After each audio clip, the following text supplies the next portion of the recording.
Hey, everybody, welcome back to the Deconversionists. What? The Deconversionists? What's that? Elliot, what's the Deconversionists? How come we don't have birds of a feather here? Because we are now deconverting people. Yeah, that's right. We are now deconverting people. The birds, That's the fantasy, anyway. the birds have flown away, man. They squawked one too many times and they're gone. I don't know where they went. Anyway, we just thought it more apropos to change our name to the Deconversionists. So here we are. It'll be a lot of fun as we go forward. We're looking at having guests here and there and being able to dialogue with them. So that is why you are now seeing the Deconversionists instead of Birds of a Feather. Same type of show, though. Not a whole lot's going to change in that regard. So stick around. You're still going to have us just kind of shoot from the hip and talk and have some fun. We hope that something we say here actually makes a difference in your life and impacts you in some way.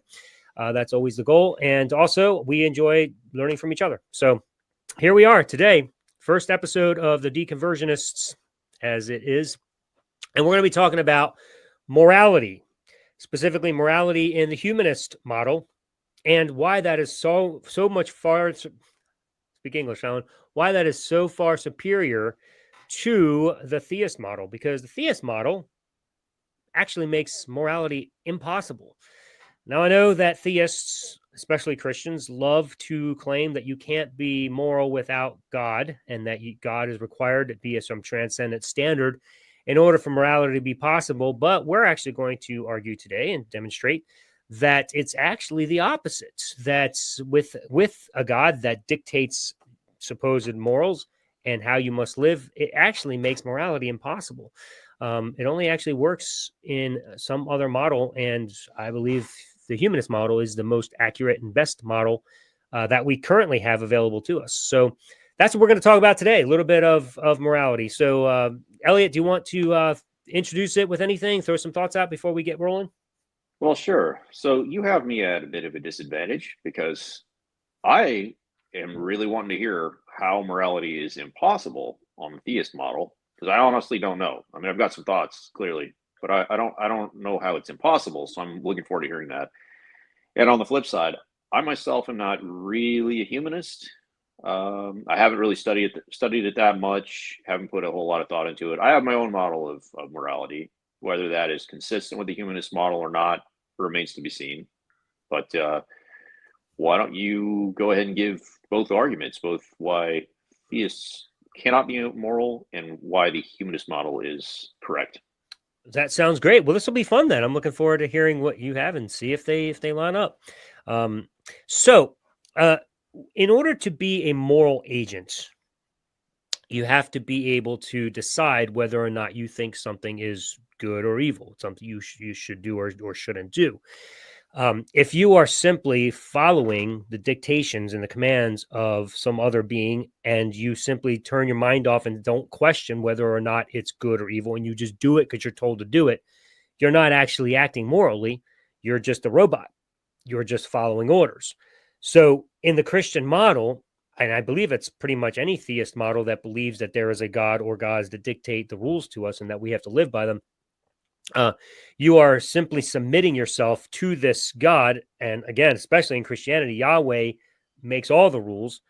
And of course, if you follow the Bible, he's arbitrary with them and moves all over the place. And it becomes very difficult even to follow what his rules are, which is why there's over 1,000 denominations in Christianity. And within each one of those denominations, probably a million different small views of different things people believe God teaches that we're supposed to live by. So if you are going to claim strictly that you are absolutely getting your morals from God and that you are following his commands because they are what is true moral, that his commands are true morality, then you are not acting as a moral agent because you're no longer questioning whether or not he is giving you accurate, good morals or not. You're just doing what you're told. So that is why I think it's impossible to actually have morality in the theistic model, because you're not a moral agent. You're following the dictations of some transcendent being. Now, you might argue, well, that transcendent being, though, is moral. Well, that's the problem, though, is how do you know? How is it possible to know if something is moral or telling you something is good or wrong if you're not allowed to question whether or not his commands are good? As a Christian, everything God says is good and right, and you're just supposed to do it. So you're not really questioning. There's no way you can possibly know if it is good or not. You just determine that it's good. So in reality, what's happening in the Christian model, particularly, but any theist model, uh, you're being inconsistent with your verbiage, because in reality, you are saying whether or not you think this God is good or not. You are the one choosing the morals of this God that you are following. And probably the reason why there are so many different views on what God wants is as good or evil, and not evil, whatever, is because every Christian is actually doing what they want to do anyway, and they're just saying, "Oh, it's God saying that this is good, and I'm supposed to do it." Um, and like let's just pick an obvious one: sex before marriage. That's a biggie in Christianity. That's a sin. You're not supposed to do that unless you ask this Christian over here. There's nothing in the Bible that says that's a sin. Okay, and so now they're debating. So which one is right? Is God dictating that it's sin or that it's not sin? How do we know? Well, this person says God's not dictating that it is. This person's saying dictating that God doesn't want you to do. It's like, how do you possibly know? So you are genuinely questioning. You just don't want to admit you're questioning because you want to act like God's your transcendent standard. And that ultimately becomes some argument against the atheist view, is um, that there has to be some transcendent standard for them to be for there to be morality. And the truth is, no, there doesn't, because you as an individual, you're actually choosing what you want to follow anyhow. And even if God did somehow make it super clear where every Christian could know exactly which rules are that he wants you to follow, and there was no question about it, even if that was a thing, if somehow they could arrive at those conclusions, you still would have to say, I've chosen those. I chose God as my standard. So you're still making the choice. You're still deciding that God's your standard. So there is no such thing as some transcendent theistic model that everybody is required to submit to, and that and as the presuppositionalism, as we talked about last week in our episode, that it's just you're borrowing from my worldview as a Christian. You're just following God's rules because they're already transcendent. That's just ludicrous, and that's ridiculous, because there's no such thing as following some transcendent rules, because you can't possibly know what they are. And if you know what they are, you can't possibly know if they're good or not good unless you're willing to question them. So that's a lot of words I've just said. So that would be why I think it's impossible in the theistic model. Do you want to comment on that before I go any further? Yeah. The problem with the Christian moral model is the only thing that they have to determine right from wrong is their rule book, the Bible. And if it's not in the Bible, then they have to use their own heads to determine what's right and wrong. So what we have ended up with, I'll compare the Bible to the U.S. Constitution. The Constitution worked back in the late 1700s, but as we went into the modern era, so many new problems showed up in society and government that we end up with a document that's simply not doing its job anymore. And we have thousands and thousands of cases, Supreme Court cases, that have tried to extract an interpretation from that document that in the end is simply the court's opinion. It's not actually from the Constitution. So we create a massive body of case law that's not found in the original document. Well, that's essentially what Christians have to do with the Bible to make the Bible perform in the modern era. They end up with this mountain of interpretations that just aren't there, and they're trying to subject that onto their own actions, or their own, onto the world. And you can't really do, I mean, you can try, but you can't really make that work because it's simply not in the source material. And they don't have a system to determine right from wrong outside of the Bible. So you end up with Christians pretending to be the Supreme Court, making up their own interpretations from scratch and then applying that to their actions. And because of that, you end up with the obvious problem of every Christian is their own court.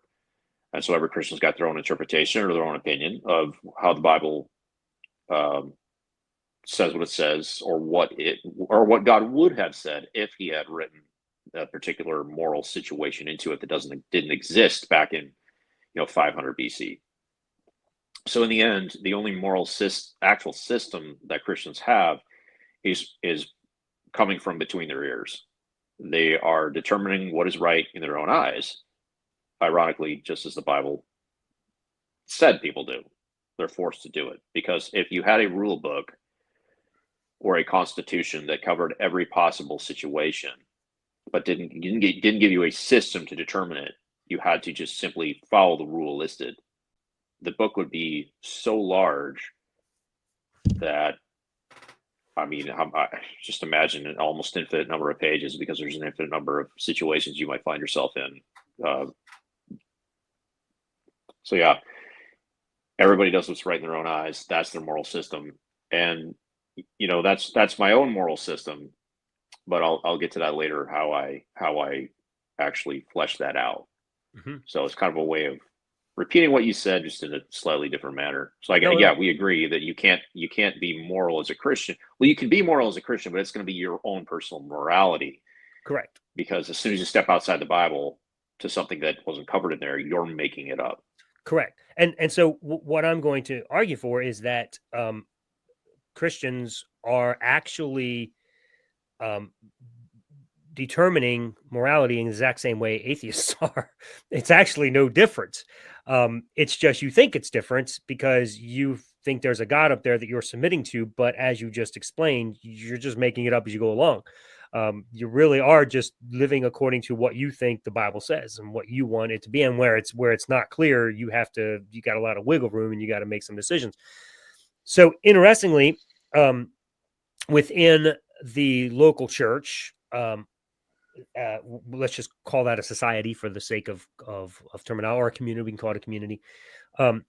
You're going to have an authority there, a pastor, a board, a congregational vote, whatever it may be, bylaws. You'll have certain a certain theological framework, a certain biblical framework that they're following, and there is an agreed upon set of rules to some extent. They're not going to be exhaustive. As you said, it's impossible to be exhaustive.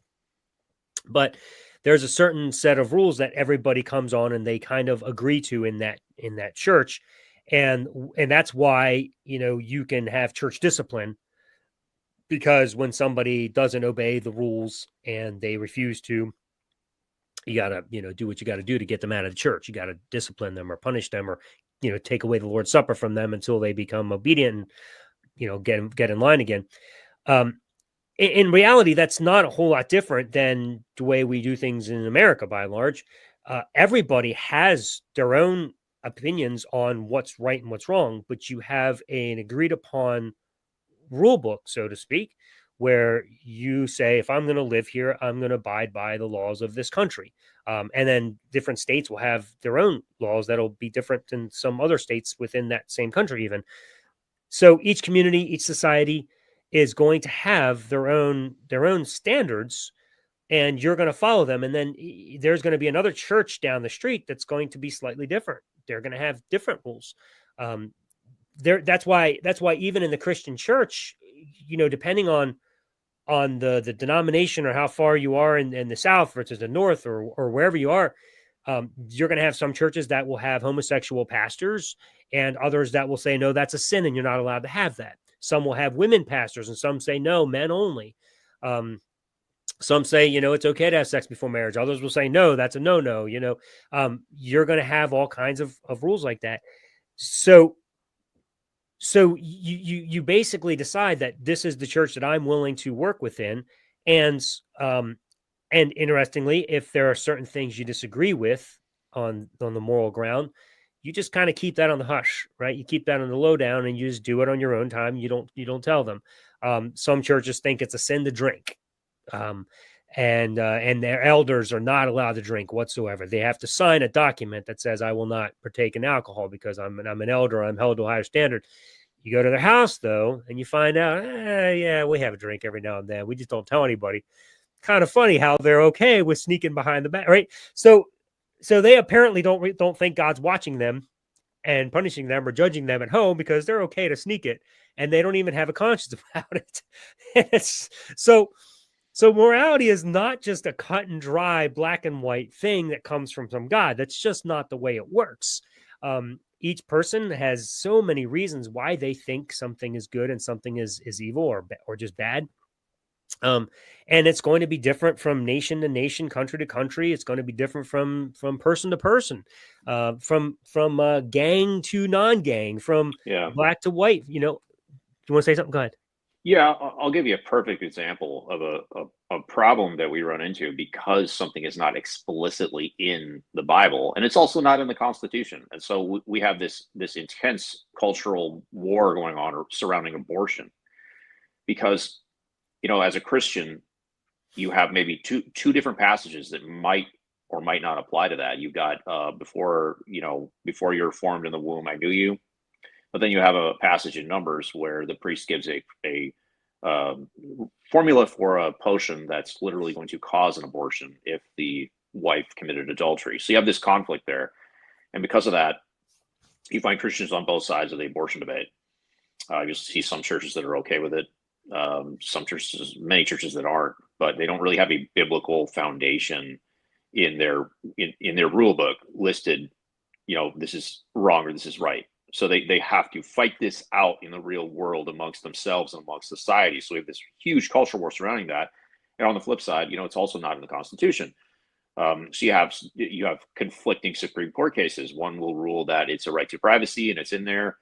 Then I don't know what 60 years later they'll rule that it's not. It's actually a states' rights issue. So we have this massive conflict because the writers of the Bible and the framers of the Constitution did not anticipate a moral conundrum that would exist in society in the future and so they could not come up with a definitive rule about that. And it's left to you and everyone else to fight it out using something that's not part of the Bible. Now we will fight it out with our own morality or our own logic.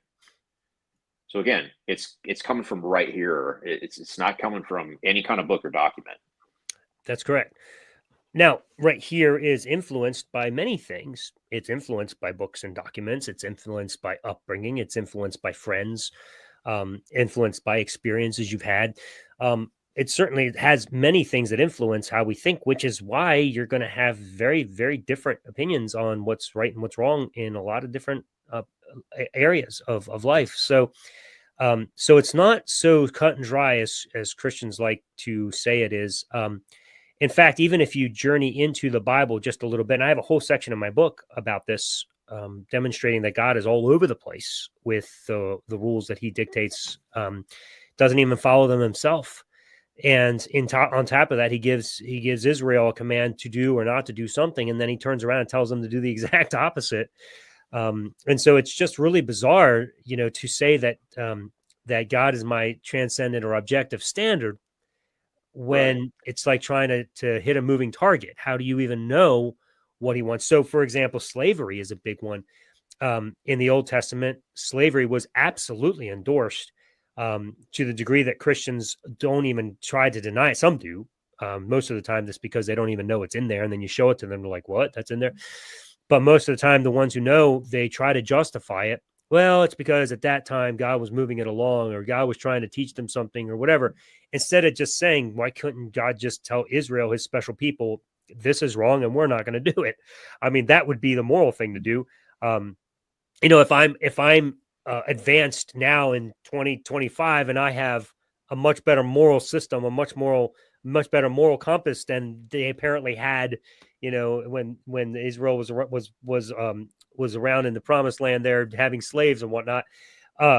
You would think that if I traveled back in time and just happened to join Israel there, and God's law was, and so I'm going back with my knowledge that slavery is evil, it's wrong. There's, we should never allow slavery. There's under any circumstances, and a lot of Christians would argue that. But then you go back into Israel's culture, and you see that God's telling them how they should have slaves and where they should get them, and how they should treat them, and beat them, as long as they don't die within 3 days, and so you're getting all these laws. I would find myself in some severe conflict there, because I'd be like, wait a second, I believe that it's completely immoral to have slaves, and I need to go backwards now in my morality to follow God's law. That would be ridiculous. And it's sad to me that Christians will go back into the Old Testament and try to justify the slavery there when they know full well that if they were in that culture, they would have a serious problem with what's going on there, with the commands that God gave. Well, what I find extremely frustrating is the same people that will argue that the biblical version of slavery was okay are the same people who will say, well, the reason we don't have slavery anymore is because the abolitionists were using scripture as their basis for abolishing slavery in the United States, which is, I have no idea where they're getting that from. They would have to prove that, but they never do prove that. They just make that statement, and that's as far as it goes, because you cannot use the Bible and come up. You might not be able to use the Bible and come up with some kind of a system to.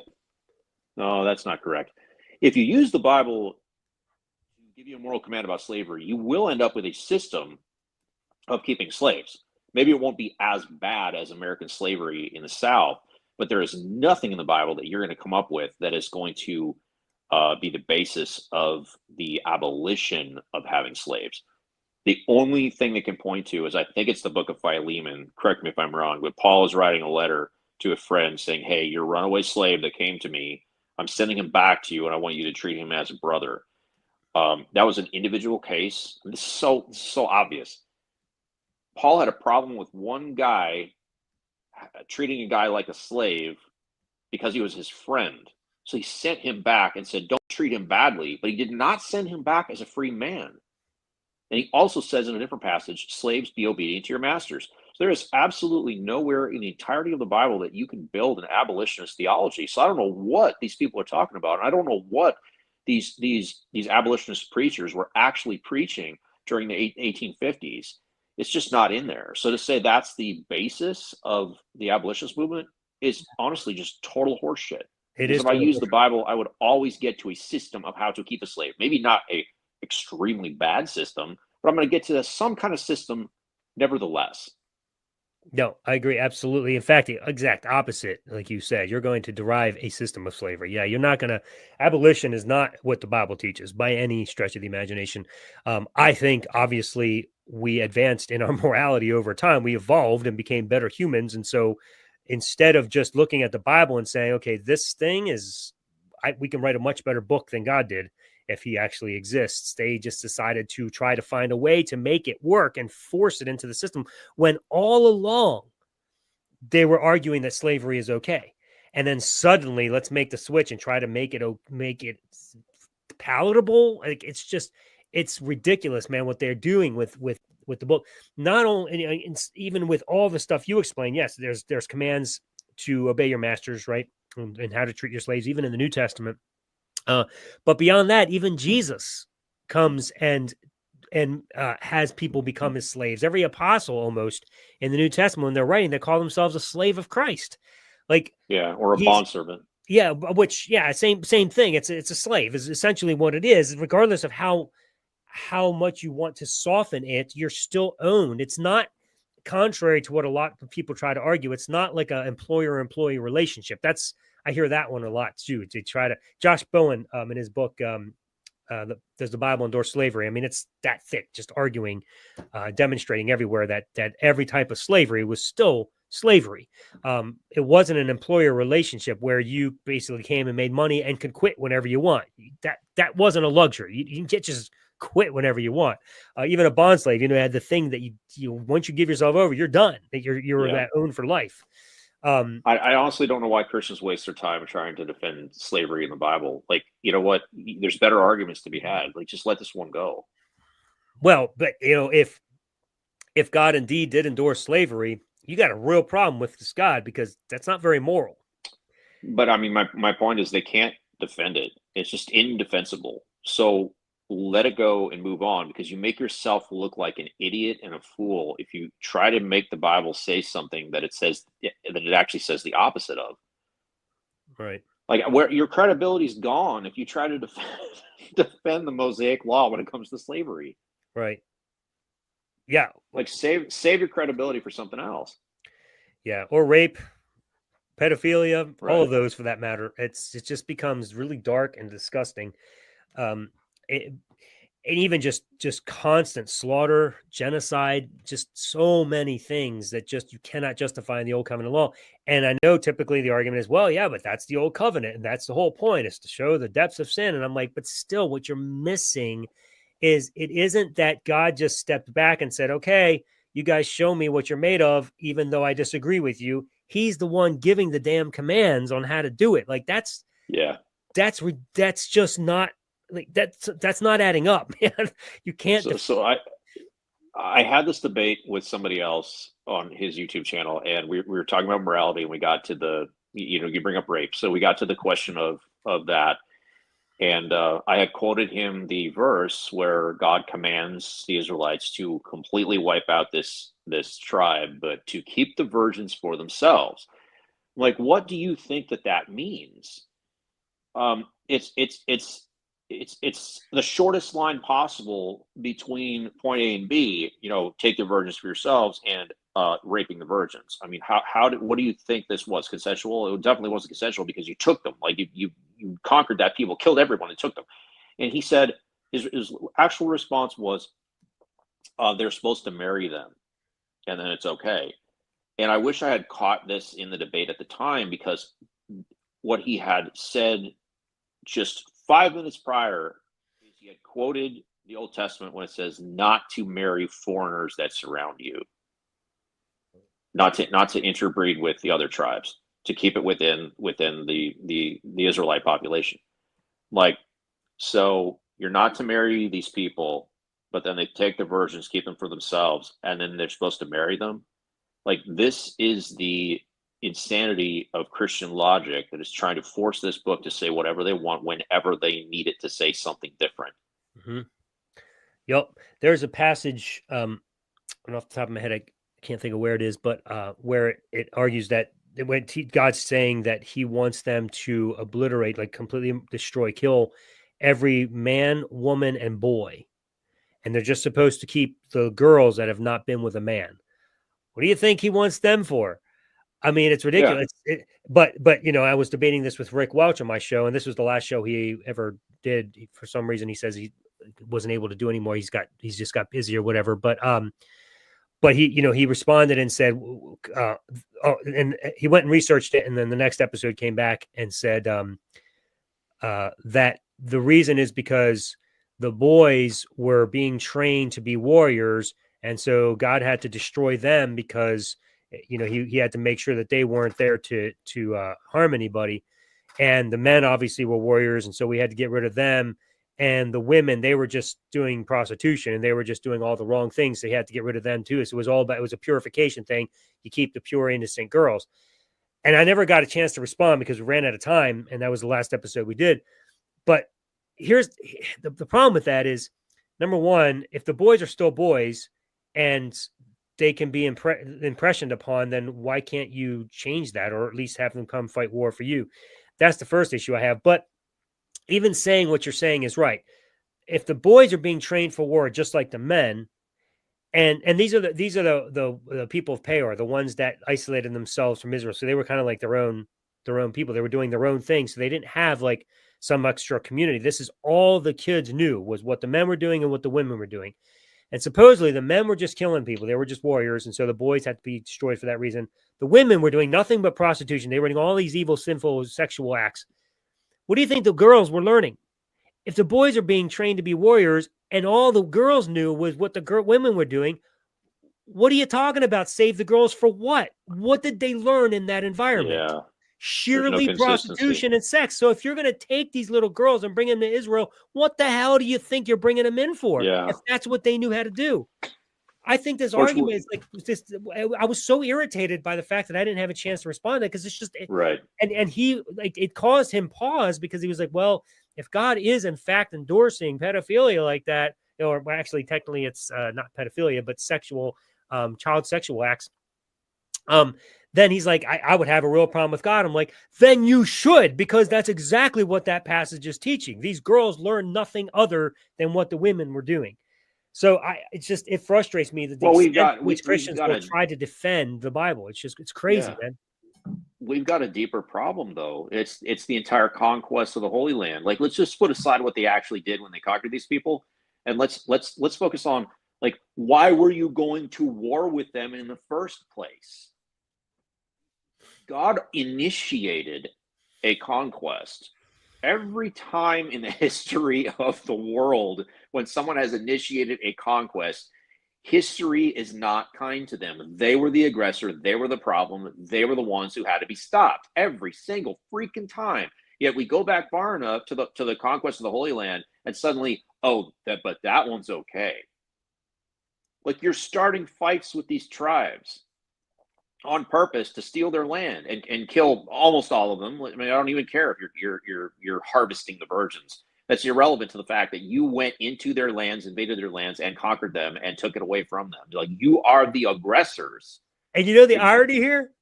You know, one of the things I hear all the time from Christians is, why don't you just leave us alone to live our lives? We can believe whatever we want. And here you have a God that you follow that won't follow your advice. He's going into every nation and saying, oh, you have to live my way or I'm going to kill you. And that's exactly how Christianity, with its roots in Judaism, in Israel, that's exactly what their system has been all the way, even through the Crusades. It's bow the knee and live our way or die. And we're told that we have to let them just have their peace and live however they want. We're destroying nations here. Yeah, well, we're supposed to leave alone the current ones, because now they've gotten better. The American Christians, they just want to be left alone to practice their religion. So, but we'll leave them alone.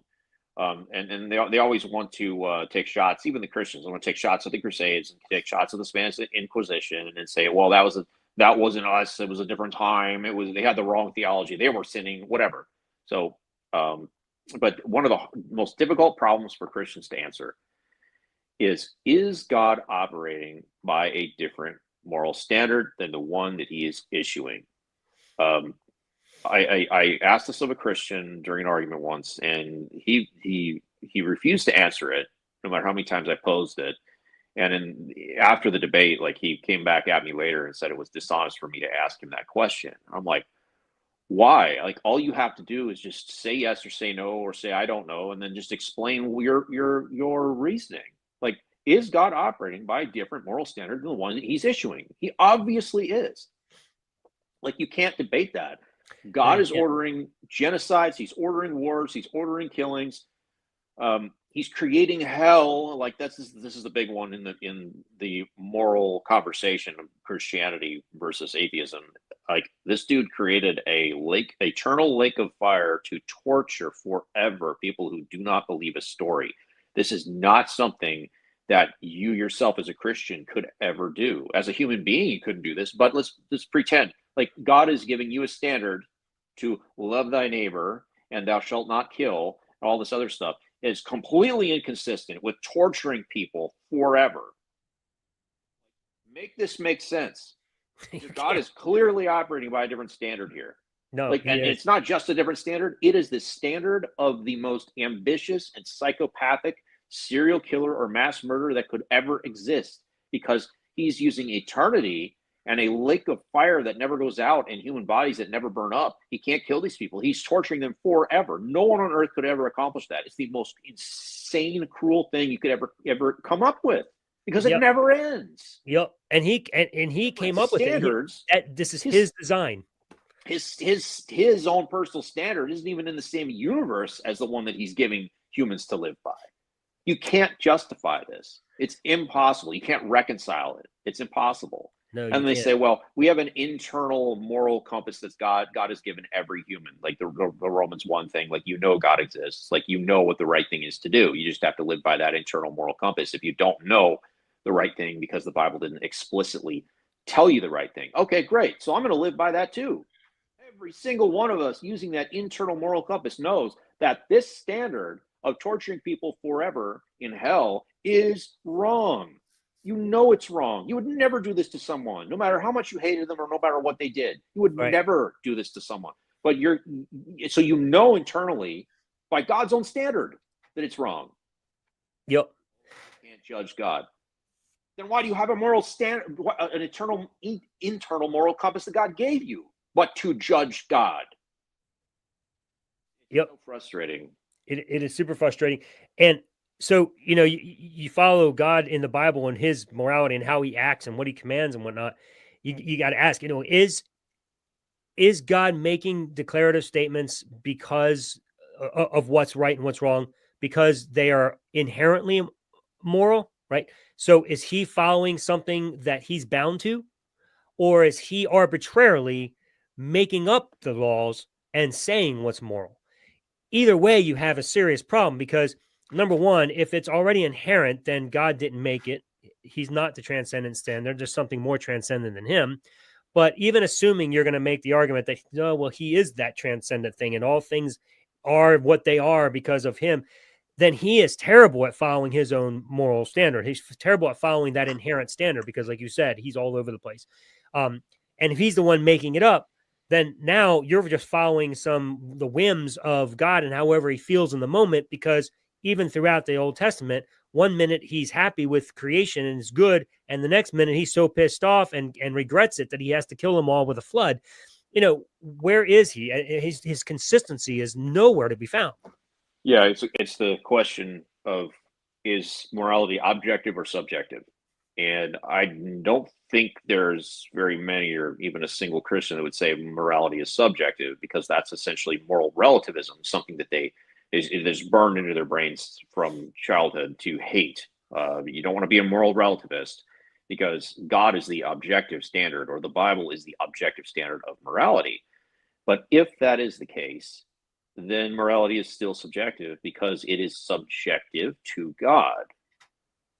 So it's going to be subjective to something. It's going to be subjective to something. It's impossible for it not to. I mean, so where's God? Yeah, here's a good question for Christians. Where is God getting his morality? Is it from an objective standard outside of him? Or is the standard himself from inside of him? Because if that's the case, then morality is subjective. Mm-hmm. Like, all we have done is we have gone from the individual human subjective morality to the individual God subjective morality. We haven't actually fixed the problem. We have simply passed the buck one regress or one level above. Well, I want to see this objective moral standard that exists outside of everyone, including God. Show me that. Well, I think what they would argue is that because God never changes, right, that he is the objective. He's the only one that can be objective in his standard. But again, the problem is, all right, even if we grant you that, why can't he follow his own standard then? He's inconsistent with his own rules. So how can you argue that God is objective and never changes, but literally changes when he's angry in a moment, just because he's just pissed off and wants to kill people? And like you said, like he could have created any world, and he made one where hell exists, right? Yeah. Now, I know people not all Christians think a hell exists. I didn't, but by and large they do. But he's created this system where unless you follow his holiness or whatever, and you do exactly what he says, you're going to go to hell. And it's just like, why create a world like that? Why would you, if torturing people is an immoral thing, why would you do it for all eternity? Why would you create a world? Well, we can actually witness God's subjective moral standard for himself changing. So the reason that God cannot be the objective moral standard is because there are many verses we can pull out of the Bible that show God changing in real time, changing his opinion, changing his mind, changing his judgment, which is more important, because Christians will say, well, God can change his mind. Sure, okay, I guess it's kind of incoherent or inconsistent with his character, but sure, let's say he can change his mind. But can he change his judgment? So one famous passage is God repenting that he had made man and then flooding the earth. So he regretted he had done something and decided to make a judgment on it. Then another one is God and Abraham arguing about Sodom and Gomorrah. Abraham negotiating how many righteous men can he find in Gomorrah before God can withhold his judgment. Okay, so Abraham keeps bringing him down on the numbers. So God is actively changing his mind, because God had originally decided to destroy it. So but now he's in a negotiation. So apparently his judgments are negotiable. And then later we've got, like in Isaiah, God says, I am the Lord thy God. I create darkness and form the light. I create evil and good. I, the Lord, do all these things. He's playing both sides of the fence. He's forming the darkness and creating evil, and then he's also creating good and creating light. So he cannot be this objective moral standard because he's doing all the things, the good and the bad. Yes, he is, and he proudly so. He doesn't try to hide it at all. The Bible clearly says both. So yes, he's also saving people according to his sovereign will, and hating people according to his sovereign will. Romans 9, he saves who he will and destroys who he wills. And who can talk back to God, right? I mean, he shows mercy who he wants and he doesn't to others. Like, so God's actually seriously, like, challenge for Christians: read Romans 9 and tell me that God is not subjective. Yeah. And so, I mean, even in, the garden, to bring sin into the world, what, did he not know Adam was going to eat the fruit? Of course he knew. He's sovereign, right? He's omniscient. He knows these things. Or, as some Christians have tried to go now, it's called open theism. Well, God just rolls around with us as we go. He has no idea. He's shut himself off to knowing anything in the future. Well, geez, man, why are you going to depend on that guy? He's very independable. Like, if I don't know that he could protect me for the future, if he's my only hope, how is that hope that he can do anything to save me from anything if he has no way to know the future and make sure that my life is taken care of? Like, that's not a really dependable God at all. So that's interesting. That God has essentially purposefully erased his knowledge of the future. Yet he's omniscient, but because he's omnipotent and all powerful, he would be able to do that, erase his knowledge. But he can't because he's omniscient. So you have this conflict between omniscience and omnipotence. It's kind of like the conundrum: can God, form a rock so big he can't stone so big he can't lift it? Yeah, it doesn't make sense. It's a paradox. Like, if you are omniscient, you know everything. How can you possibly, use your all powerfulness to erase your all knowing? Right. That's totally in conflict. I mean, that's just that. Look, it's just humans making stuff up. Really. Well, doing anything to defend God in the best way you see possible, because there's so many. Look, Christians are obviously aware that there are so many problems with the Bible that they are constantly looking for loopholes, trying to find ways to make sense of it, making stuff up like God shut his omniscience off. Like, we'll do anything to just make this thing work for us because we need this God and we know he's a mess, but somehow we need him. I don't know why you need him so bad. If I've got two opposing paths here, and one is that, this completely illogical paradox. The other is you just made it up. I mean, it's pretty obvious, should be to any sensible person, that you just made it up because it's not logical. Yep. All right. So plenty of problems with the theist model. It just doesn't work. God's inconsistent to begin with. Pretending like he's a transcendent standard is just not true because you're basically interpreting whatever you want anyway. And even if there was a consistent standard that he gave and somehow we could prove that, you still are the one choosing that standard. So it's still coming from your subjective decision. You are saying, I want that one. So the theist, it just doesn't work to say that there's a transcendent objective standard out there. It just doesn't work. It's actually impossible. So let me just throw out what I would argue is, the humanist model.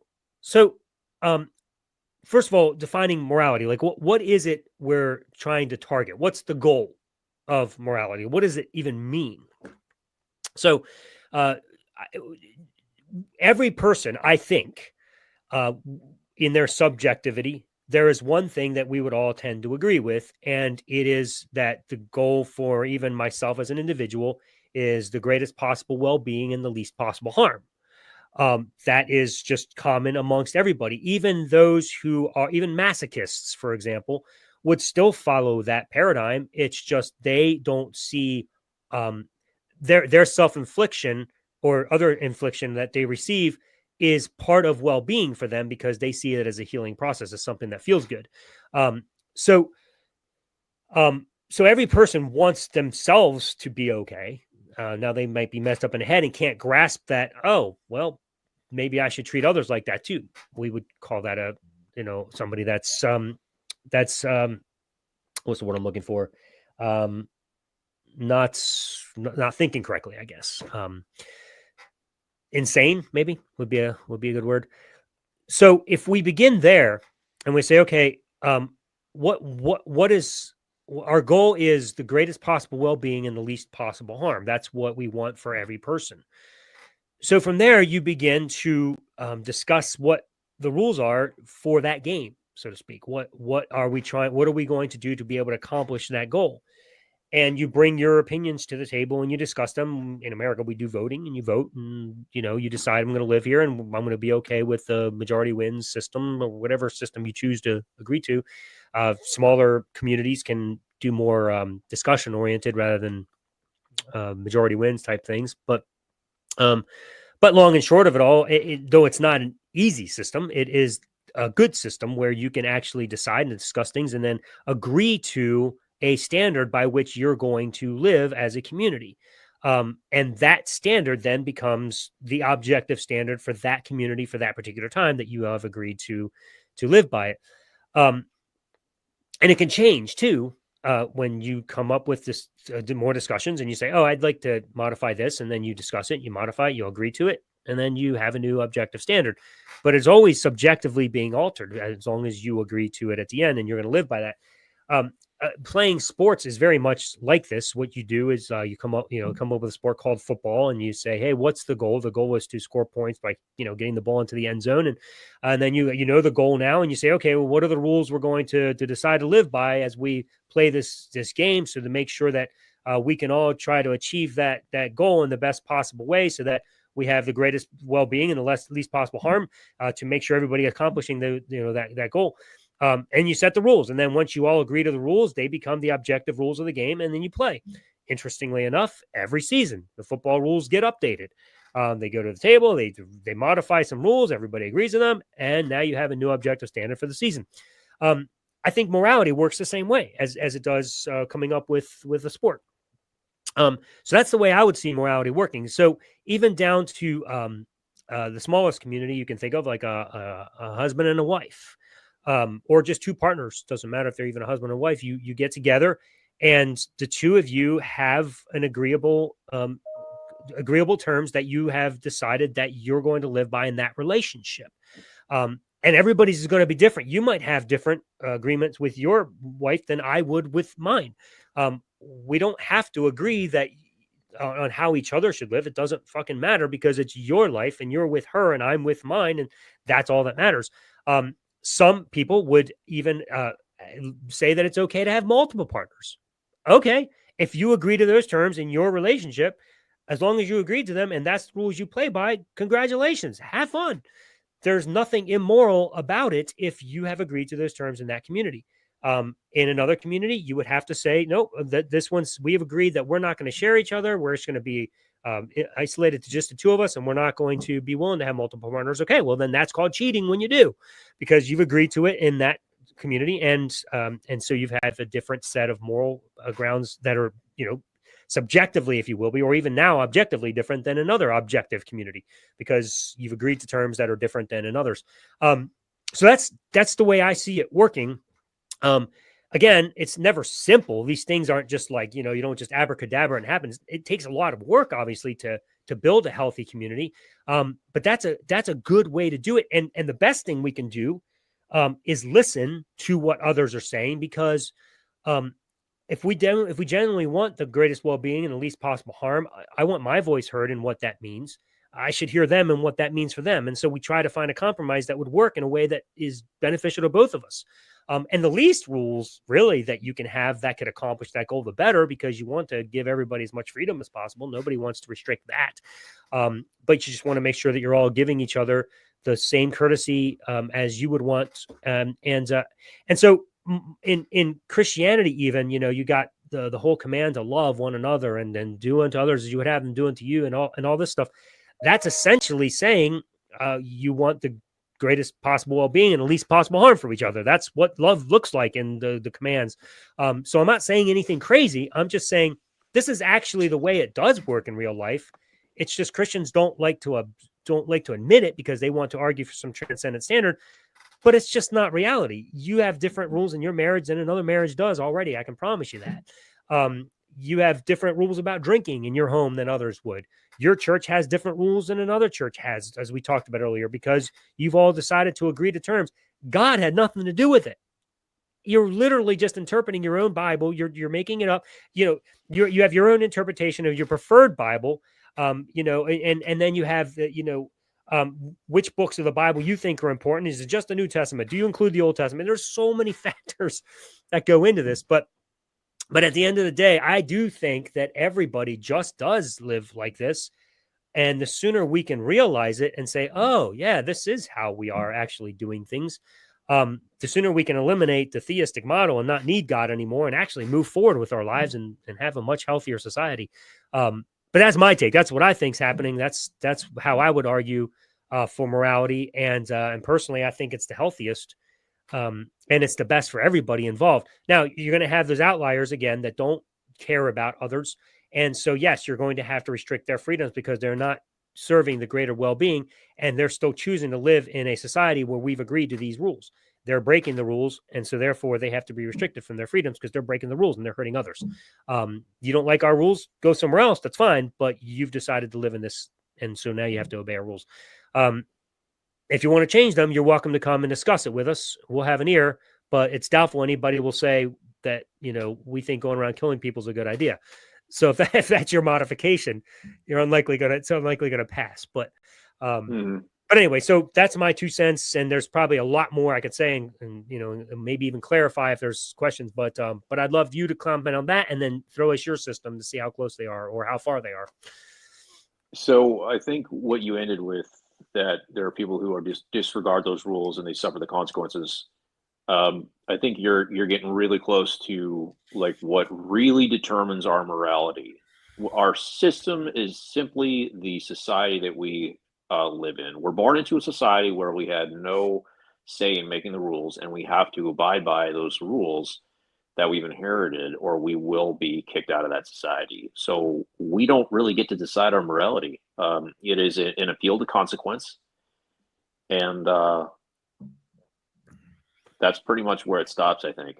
Well, you can. If you don't like it, you can leave. Right. I'll go further where I think all that came from, but it's essentially we live morally. We live in a world of natural selection, where if you don't abide by the social norms of the society that you live in, you're going to be naturally selected out. You'll either leave, or you're going to end up in prison, or you're going to end up some kind of an outcast living by yourself, but using your own moral code. Now you can take that society, you can break it into many little fragments. Like the Christian community is going to have their social mores. The secular community, every community that you end up in is going to have their very specific culture that you essentially have to abide by if you want to live in that area or live within that community. I don't really have a moral system. What I do is I acknowledge where the foundation of human morality, which I believe comes from empathy, which is a product of theory of mind. At some point, we developed enough self-awareness where we could look across at another human being and realize that they are a person just like ourselves, and they have the same feelings and desires, and they feel pain just like we do. That's theory of mind, and humans aren't necessarily born with it, but it's something that develops during childhood. Once they do that, they develop empathy for the other person, and they don't want to hurt them because they don't want to be hurt themselves. It's kind of like a reciprocal or negotiation. People like psychopaths don't possess theory of mind, or maybe they do, but it's in a different way. Like, they don't feel any empathy for the other person. They feel that they have a right to hurt them or to use them in any way that they want. That's why these people are rare, because they don't work in a society, so they often get naturally selected out. We recognize that is not the correct way to conduct yourself in a civilized society, so that everybody can benefit and the least amount of harm is done. So, like, that's my foundation for morality. Um, I could go one step further and say that I think game theory is probably the best way to live when you're dealing with other people, when you're in a negotiation type of environment. Like, I think we could almost all of us agree that morality as a thing would not exist if we were living alone on a desert island. Morality is about how we conduct ourselves in relation to other people in situations that demand something from both of us so that we can get along. So, if I were to use, sorry, I would just, I would agree with you, because that's the only way morality actually works and makes any sense. But I know in the Christian model, you could still sin on an island by yourself because you'd be disobeying sure, God, right? It's yeah, weird. So, like, sins of but the maybe that mind. wouldn't be morality. Maybe that would be something that would be sin. I mean, morality would still be, you know, I have to find a way to interact with you. Hey, can you still hear me? Yeah, I can. And I think Okay, they I would just say had you a have to, notification pop up. and unfortunately, the downside to the theistic model is you have to find a way to interact with God. And so you can still be immoral because you're not responding to God properly. I guess that's the way Right. that. So you So can't even get away from it on an island on your own. I guess not as a Christian, but it's not a problem for me. No, me neither. On a desert island, I can do whatever the heck I want, Whatever the heck I want. because Absolutely. there's no one there I have to interact with, including God. So my more advanced system of morality would essentially be game theory, which is a kind of, it starts off as a do unto others as you would have them do unto you, and it turns into a tit for tat situation, where you first try to give the other party the benefit of the doubt, but if they wrong you, you wrong them back to prove to them that you are willing to do the same amount of damage that they will do to you. And this goes back and forth until you both either do the right thing every time, or you're both doing the wrong thing every time. And every once in a while, you give them the opportunity to walk it back. That's essentially game theory.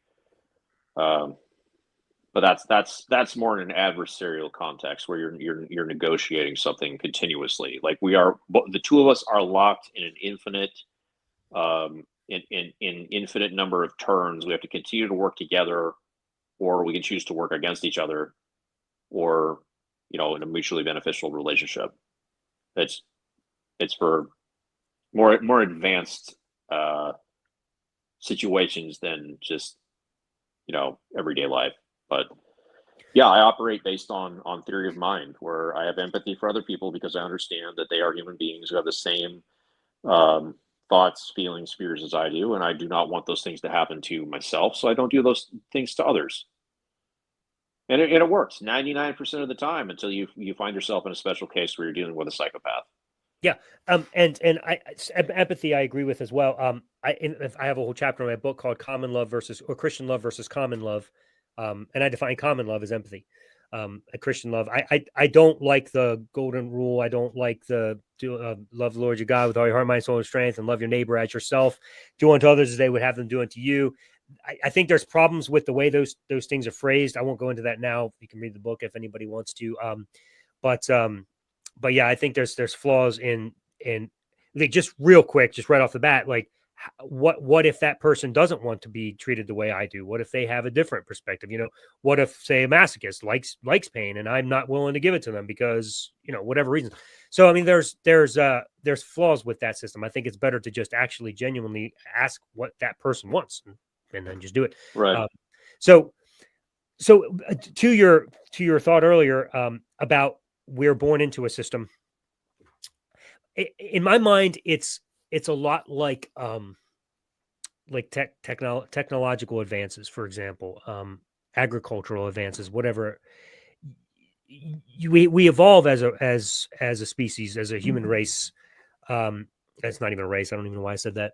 Gosh, I'm old Christian. Sometimes Christian vocabulary still comes out. Yeah. But but we evolve in different aspects, socially and environmentally and technologically. And if we were to all start over from scratch every time we were born, we would never get anywhere. We have to live on the backs of giants before us so that we can learn quicker and then advance beyond that, which is why our brains are getting bigger, because we are actually learning at a far greater rate because we have others to depend on, that we don't have to reinvent the wheel, so to speak. So I think it would be impossible to start over every time and ever get anywhere in life. And I think morality is the same. In fact, if you look at the trend of morality, you've seen how far we've come, even how far we've had to fight our way to give the same rights and freedoms to the LGBT community, the LGBT plus community, however many others are now. Um, but we've and we're still fighting that battle. Once upon a time, it was blacks. We had to fight for blacks to have freedom, and then women to have rights, and we're still fighting those battles and still trying to get them where they need to be. And so it's going to be this constant thing where we're morally speaking, we're always trying to advance further. But if we had to start over, we might still be Old Covenant Israel endorsing slavery. So, so I think it's okay that we're born into a system, and evolution, uh, as scientists would say, individuals mutate, but communities evolve. And so, as an individual, my opinions may be different as I grow in age, but it's only as a community that we're going to evolve. And so, I need to be born into something that's better than it would be had I been born into nothing and had to start from scratch. So I think I see how change has been positive as people have evolved. I also see times where it goes negative when we don't do very good or don't think very well. So so it is impossible, I think, to just start over from scratch and not be born into some system, unless you're, like you said, you're born on an island and then your mom abandoned you and you grow up on your own somehow and survive. But I don't think that's reality. So in the reality of life, you have to have something to start with, and then you go from there, and you hopefully get better.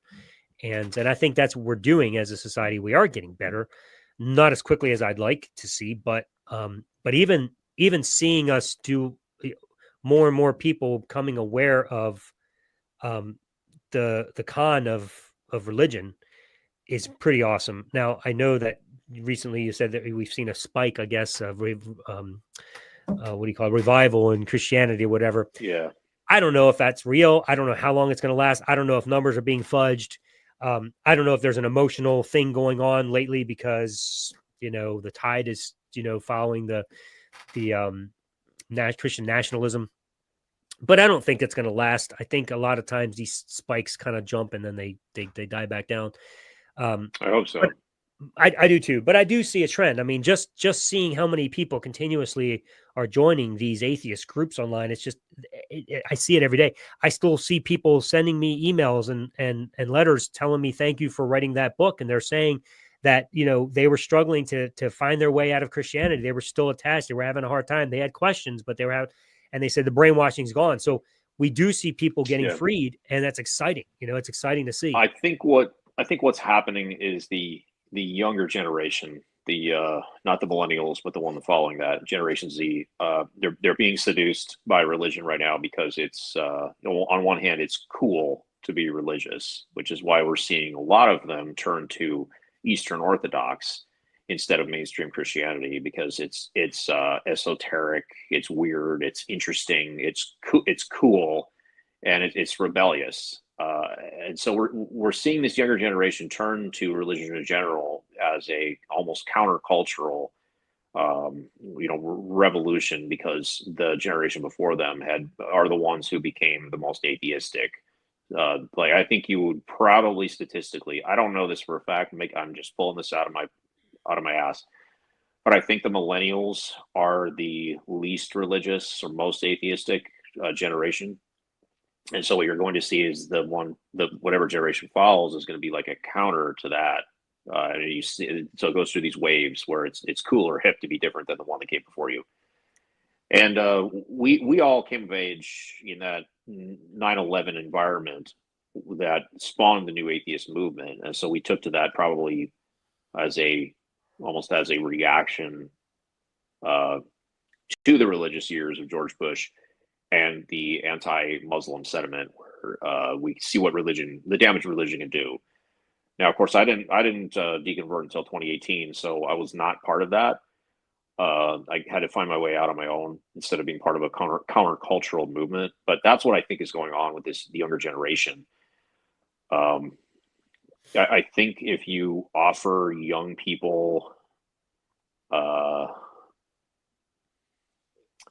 let's say hate, so young people haven't matured, you know, in their frontal cortex completely, and they are often taken by extreme emotions and led around that way. And I think if you offer them hate instead of empathy, they're going to probably more often than not pick hate because it's fun to bully and attack other people when you're on an emotional roller coaster before you've matured. And I think that the religious right has offered them that, and that's another reason we're seeing them take to it so easily. Um, Also, I don't think they have much of a foundation, foundation of skepticism or a foundation of how do I know the things that I know.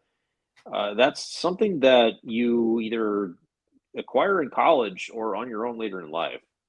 I mean, there's very few people being taught a foundation of how to know the things you know as a teenager. I I just was don't see it. I was just going to piggyback on what you were saying because right as you were talking, I was thinking to myself, it's definitely the foundation thing. It's I the the the generation of uprising right now that's happening that we're talking about, that the Christian um, um, revival that's taking place. I, I, most of them, when I hear from them or talk to them or see them talk, it is a very 70s type Christianity. It's a peace love type Christianity. Wow, really? Well, yeah. In other words, what I'm trying to say is it's like um, it's all emotion based. It's not rooted in theology. It's not you don't have the depth of theological debates and thinking that you used to see years and years ago, and that have kind of hit their peak. Um, they're coming in, and when you ask them to defend the faith, I don't think most of them know how to defend the faith. It's more like just do what feels good. Um, Mm, and Christianity to some of them feels good, um, because you're supposed to love. That's what it's all about. Now I know you said that they would go to hate, but I wonder if one of the reasons this is happening is because you see so much hate taking place. I don't know, but I um, guess it depends on who you're watching, who you're listening to. Um, like I see stuff on the far right. Maybe you're seeing a different fragment of Generation Z and how they're acting and who they're interacting with. But like especially for the segment that's going to the Eastern Orthodox, apparently the Eastern Orthodox Church has a prohibition on people doing apologetics unless they have been specifically educated in church apologetics. So you'll see a lot of these guys like refuse to debate the existence of God or the truth of the church. So that's one way that they get out of it. Um, but that far right form of Christianity is, I mean, that's mostly most often associated with hateful theology, and like that's what I'm seeing, like especially in the aftermath of Charlie Kirk, and like the things that he said were interpreted by a tremendous number of people as being hateful, and that's the kind of rhetoric that this younger generation is gravitating to. It's fun to beat up on other people. It's fun to call people out. It's fun to attack people, and you know, basically be a bully when you are young and you're dealing with a lot of roller coaster of emotions. It's not fun to be nice. It's not fun to be empathetic and say, "Hey, I accept you for who you are." Like, where's the fun in that? Like, as a child, you want to, get it on. I see what you're saying. So yeah, it's hate couched in love. I see what you're saying because because I definitely can observe that same rhetoric taking place. Yeah, but they'll call it love because what I see happening is as a Christian, you can be as horrible to somebody that doesn't follow your understanding of the Bible as you need to be and call it loving because um, because it's God's way or the highway, and God demands that you submit to Him and live His way. And there's a reason why it's okay to come on our channel and put things in the comments like Jesus is the only way. I thought you said we're supposed to let people, believe whatever they want. So it's okay for you to come on our channel and do that, but we're not allowed to say the opposite to you. Um, so they'll, so yeah, I mean, yeah, I don't know where I'm trying to go with that, but I do see what you're saying, and I need to put some more thought into how that plays out because I definitely see the hate, but the couched in love statements because that's the way you're supposed to be loving as a Christian, right? So And every generation has its own, I wouldn't call it a theme, but its own like characterization, like just the way that they all happen to be. I mean, like for example, we viewed the boomers as that in the 70s as that free love generation, and then they became very selfish in their later years, and we view Gen X as being very quiet, and they don't really care about much, and we view millennials as just in general as the people that were going to change the world, but got screwed over by debt. And maybe this next generation is characterized by technology and online fighting, like debate culture stuff. I see a lot of this on places like Discord so whatever and feels good. Twitch. So whatever feels good. So Yeah, but they like to fight. They latched onto the culture war as an outlet for their aggression. That's what it sure. feels like. So when I said earlier a 70s type Christianity, I didn't mean a Christianity like the Christianity in the 70s. I meant like the love, sex, and like live however you want type of Christianity is what I was referring to. But it's definitely not grounded. This is interesting because they've just come out with a study, and I've seen other studies before that just sexual activity in general in society right now, especially in America, is at the lowest point it's ever been amongst young people. So that idea of free love or whatever, it doesn't exist. Like they've definitely put their effort. The Gen Z definitely put their effort somewhere else than what normal people would ever before them. Instead of putting their attention towards that evolutionary instinct to have sex and procreate, they've gone somewhere else with it, which was kind of a puritanistic, almost combative culture. These aren't thoughts that I've put too much thought into. So yeah, me neither. I mean, we're just rambling now. We both have to think about this a little more. We're just going off the fly here. Yeah. So it might not make sense. I don't know. I don't know that I've added anything substantial to this conversation at the end here. I'm just throwing spitballing now and just talking out loud. So it's just a fascinating thing to definitely pursue. I definitely got to look at some of the trends that are taking place. It's wild. But the one thing I definitely see is it does not have a theological basis. Like it's just so weak. When I hear some of the new Christians, they're called hybrid Christians a lot. I hear that term thrown around, but there's just pick and choose the parts of the Bible you like, pick and choose the Jesus you want. You literally are you're doing what you want and you're calling it Christianity. It's extremely odd to me. And so maybe Christianity will eventually, if it keeps going down this path, just become a hate religion because I mean, if you're just doing what you want and calling it Christianity, and that's what the majority are now doing, eventually the majority is going to win. And who knows what Christianity will develop into at some point. Maybe something that people will become are just they're just not reading their Bibles. And if they are, they're reading the parts that they want to read. Correct. It's very strange. But I think Christianity today has never looked more different than Christianity of the past. Yep. Because when you abandon your source material, you're going to end up anywhere. Yep, that is correct. And that is what has happened. They have abandoned their source material for sure. Yep. Like I got into it last week with some liberal Christians online on a video that showed a female pastor doing something with LGBT stuff, and my comment was, you can't pretend this stuff's not in the Bible. Like, if she's not a real pastor based on the source material, because Paul specifically says that women are not supposed to be in positions of leadership, and that Adam was created first, and then Eve, and Eve was the one who was tricked and caused the fall. So you can't say it's not in there, but you say you believe the Bible and you're a Christian, that you have abandoned the source material, you have cut out the things that you do not like, and you have made up your own version of Christianity, which is totally fine if you want to do that, but don't pretend that you're being loyal to the source material. It's just not there. I have no problem with a female pastor. Make up whatever version of Christianity you want, but at some point you got to be honest and stop calling it Christianity.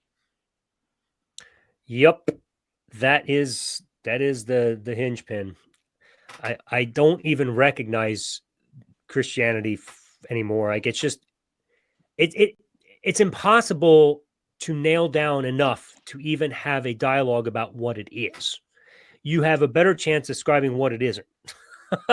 Because what is it? I mean, I have no idea anymore. It's literally whatever you want it to be as an individual. It is as subjective as your morality. How's that for a transition back to morality? So yeah, it's but that there will be plenty of weeks, I'm sure we will discuss that, because that is a topic of utter frustration for me, to see that you literally just make up whatever you want and you're calling it Christianity. It's bizarre to me, man. I don't get it. Which is why I want to talk to a fundamentalist Christian who is a wholehearted supporter of the source material as it is inerrant, and then we can go from there. Because somebody who's making up their own version, it just doesn't work. Right. Which is why I like talking to fundamentalists the most, because they have the most rigid worldview or rigid interpretation of this stuff.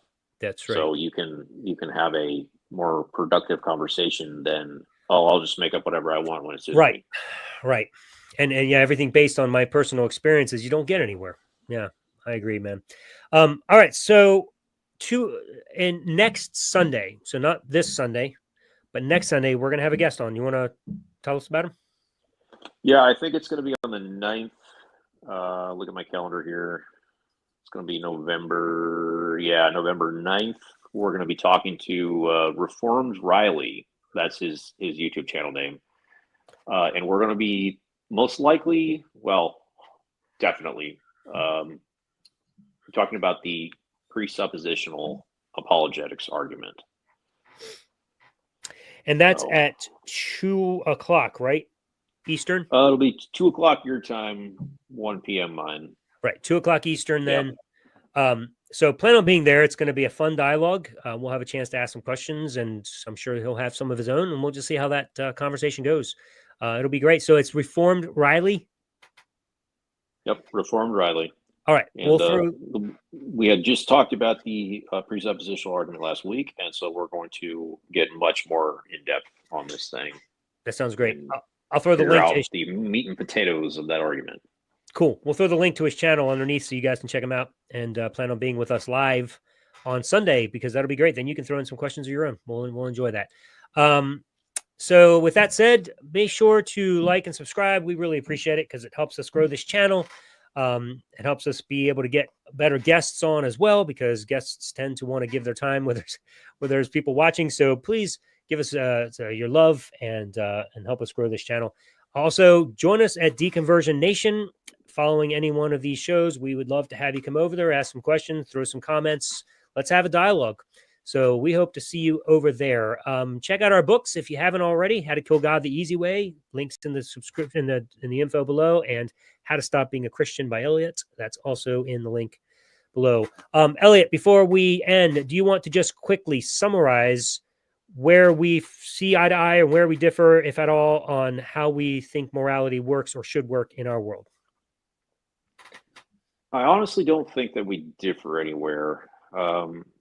I think we both acknowledge morality is relative and subjective. And we both use a system, if you want to call it that, to arrive at moral conclusions pretty much the same way, which is using our own heads. So no, I wouldn't say we substantially differ that much. All right. Very well. Well, thank you for that summary. Any closing thoughts? Nope. Hour and 20 minutes. I think we're good. Hey, we're getting longer and longer. This is great. Everybody, thank you so much for listening. And we actually don't flock around anymore. So here we are, the Deconversionists, over and out. See you all next week.